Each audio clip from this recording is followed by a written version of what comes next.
Welcome to Penrose Learning, where we make understanding easy. In this video, I will explain how to replace a truck toolbox lock.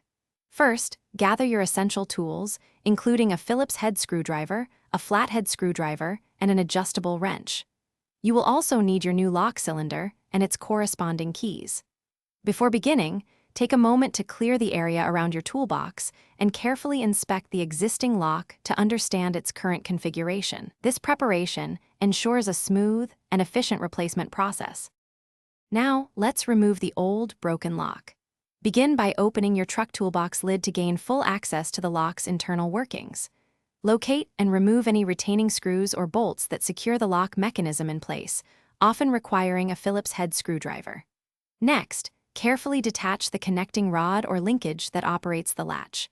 Once these are free, gently push or pull the old lock cylinder out from the exterior side of the toolbox, setting it aside. With the old lock removed, it's time to install your brand new replacement. Carefully insert the new lock cylinder into the opening on the exterior of your toolbox, ensuring it is correctly oriented and sits flush. Reconnect the internal linkage or connecting rod to the new lock mechanism, making sure it moves freely.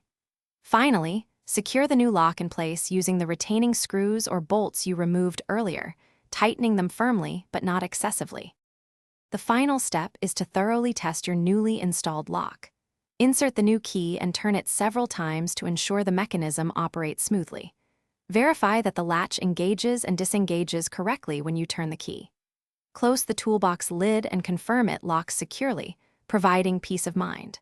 For optimal performance and longevity, consider applying a small amount of graphite lubricant to the keyway, ensuring years of smooth operation. Thanks for watching. If this was helpful, leave a like and consider subscribing. See you next time.